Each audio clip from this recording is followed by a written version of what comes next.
Rebelle Courage Crossbow review.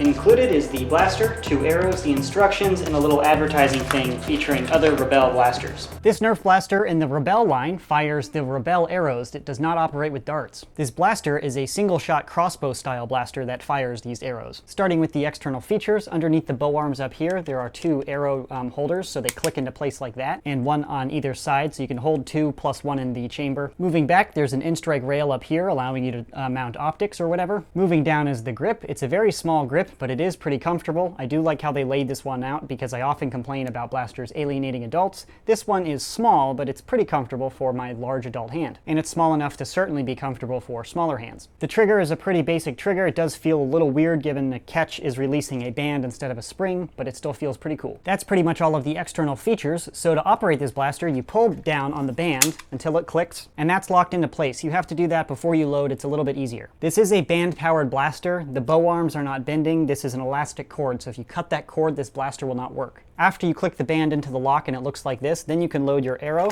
It holds 1 arrow, just like that, and ensure the nock is firmly seated on the string, and the fins, as you can see, pop out of the side of the blaster here. After you have it loaded like this, you point and shoot, like that.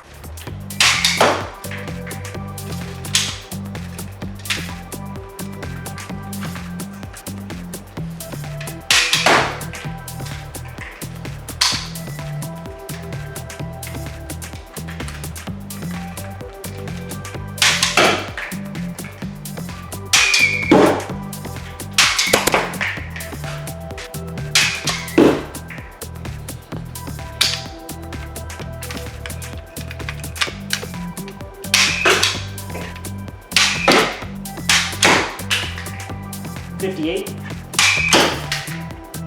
$59, $57,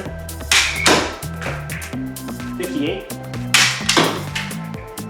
53 feet per second. As you can see, the operation is a little bit different than traditional dart blasters. Shooting arrows is definitely cool and unique. The accuracy comes down to the inconsistency of the launch, and that's just sort of an inherent disadvantage of using arrows with fins and whatnot. The fins can run into stuff, you can have a missed launch. However, with a good launch, they are pretty accurate, and the velocity is up there and the range is pretty great. The overall performance is difficult to compare directly to darts, but it's definitely really fun. My overall opinion on this blaster is pretty mixed. It's a very slow rate of fire blaster. I would not recommend it as a primary, but it's sort of a gimmicky blaster like, oh, I want to go shoot somebody with an arrow just for the lulz. It's definitely a great option. The overall performance of this blaster is exactly what you'd expect from a single-shot crossbow style thing. Having a trigger is definitely an advantage compared to a bow because you can set it, forget it, and then point and shoot, and it lets you be a little bit more accurate. This is one of those blasters that you can watch the review, watch the firing, and you can know pretty easily whether or not you would like it. And that's because it performs exactly how you would expect. I didn't have any jams or anything. It's pretty hard to jam something like this. If you're the type to use unorthodox ammo and you just like to hit people and just make them feel really crappy about getting hit by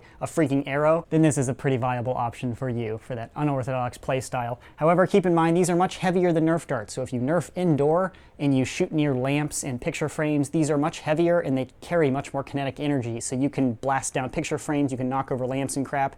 Probably not the best option to shoot these things indoors. Compared to a Nerf dart, which is very lightweight, and no matter how fast you shoot that thing, it doesn't have enough energy really to knock over a lamp and break stuff. Just fair warning in case you accidentally shoot something inside your house. They are heavy and they can knock stuff over. So pretty mixed review on the Courage bow. Hopefully I've given you all the facts and you saw it fire to decide whether or not you want to buy one yourself. If you're interested in purchasing one, there's an Amazon buy link in the description box below. Otherwise, thanks for watching.